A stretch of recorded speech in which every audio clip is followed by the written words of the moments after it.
सच्चिदानन्दरूपाय विश्वोत्पत्त्यादिहेतवे तापत्रय विनाशाय श्रीकृष्णाय वयं नमः। श्रीकृष्णाय वयं नमः। श्रीकृष्णाय वयं नमः। पुष्टिमार्गीय सर्वज्ञ करुणारसपूरितः श्रेष्ठफलप्रदाता च तस्मै श्रीगुरुवे नमः। तस्मै श्रीगुरुवे नमः। तस्मै श्रीगुरुवे नमः। जय श्री कृष्णा। राधे राधे मित्रों, दास का प्रणाम स्वीकार करें। तो आज हम उपस्थित हैं आपके सामने एक नई कथा ठाकुर जी की। हम डायरेक्ट सीधे 24वें अवतार की कथा पर एक दृष्टि डालेंगे। कल की अवतार की कथा, बीच की कथाएं हम आपको नित्य प्रति एक एक करके सुनाते रहेंगे।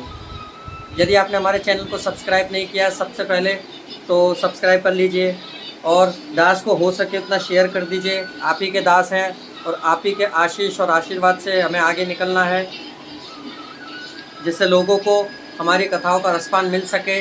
तो चलिए आज की कथा पर एक झलक। श्री राधे। कल की अवतार की कथा है मित्रों। कलयुग के अंत में जब सत्पुरुषों के घर में भी भागवत कथाएं, सत्य, धर्म, नीति, ये सब क्षीण होने लगेंगी, तब ब्राह्मण, वैश्य और क्षत्रिय यह सब पाखंडी हो जाएंगे। ये भागवत की बातें हैं, भागवत पुराण में स्पष्ट बता रखा है, महाभारत के वन पर्व में। और तब शूद्र राजा होंगे। उस प्रकार का राज होगा, उस प्रकार का कि तब जो शूद्र बोलेंगे वही होगा। कथाएं कहीं नहीं होंगी, प्रभु का नाम स्मरण कहीं नहीं होगा, यज्ञ, हवन, अनुष्ठान आदि कुछ नहीं होगा। तब भगवान शंभल गांव में विष्णु यश ब्राह्मण के घर में कल्कि अवतार धारण करेंगे। और तब जब कल्कि अवतार होगा मेरे प्रभु का, तब उनको शिक्षा भगवान परशुराम देंगे। वेदों की शिक्षा परशुराम देंगे और शस्त्र और इन सब की शिक्षा भगवान स्वयं, शास्त्रों का संधान तो ये महादेव जी सिखाएंगे। साथ में एक घोड़ा और खड़ग देंगे और परशुराम जी उनको वेदों का अध्ययन सिखाएंगे। तब देखिए, जब हम द्वापर, त्रेता और सतयुग में देखते हैं कि भगवान युद्ध करने के लिए पधारे, तब भगवान के साथ चतुरंगणी सेना होती थी। परंतु अब इस कलयुग में भगवान के साथ अश्वत्थामा बलिर्व्यासो हनुमाश्च विभीषणा कृपा परशुरामश्च सप्तते चिरंजीवा, ये 7 चिरंजीवियों के साथ ब्राह्मणों की सेना होगी। कुछ ब्राह्मण होंगे उस समय। अब इस समय के ब्राह्मणों की बात तो हम क्या करें, परंतु हाँ, ब्राह्मण होंगे, क्योंकि अभी भी जो तेज, जो बल, जो यश, जो ऐश्वर्य अभी इस समय ब्राह्मणों के पास है, उस समय भी होगा कलयुग के चौथे चरणों में। क्योंकि कलयुग को कहा गया है कि कलयुग को 4 चरण में बांटा गया है। पहले चरण की अवधि 100 वर्ष, दूसरे चरण की अवधि 50 वर्ष, तीसरे चरण की अवधि 25 वर्ष और चौथे चरण की अवधि 12.5 वर्ष। तब कलयुग में मात्र 8 वर्ष की पुत्री दादी बन जाएंगी।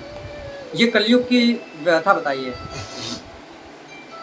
तब ब्राह्मण के घर में संभल ग्राम में, संभल करके गांव है, वहां पर विष्णु यश के घर में भगवान अवतीर्ण होंगे। आहा, क्या दृश्य होगा उस समय। प्रभु की सुंदर मनोहर झांकी करने को हमें तो बस उनकी दर्शनों के मन में लालसा है कि एक बार उनके दर्शन हो जाए। एक कलयुगी देह से एक बार हमें मेरे प्रभु के दर्शन हो जाए बस, और मुझे कुछ नहीं चाहिए संसार में, कोई अपना नहीं है।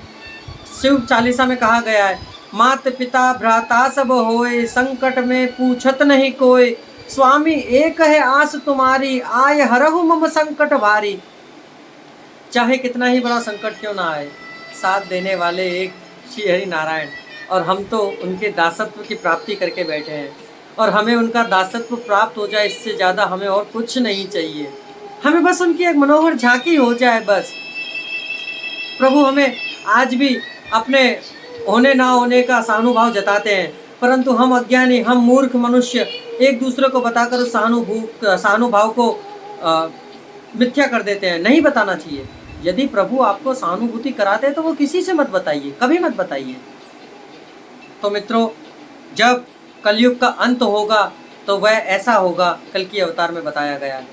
तो इतनी कथा के साथ हम आपसे विदा लेना चाहेंगे। कल फिर नई कथा के साथ आपके साथ मिलेंगे। यदि आपको हमारे सत्संग कथा में आनंद आ रहा हो तो ज़रूर सब्सक्राइब करके और चैनल को हमारे शेयर कर दीजिए और लाइक कर दीजिए। तो इस दास पर बड़ी अनुकंपा होगी आपकी। जय जय श्री राधे। दास का प्रणाम स्वीकार करें।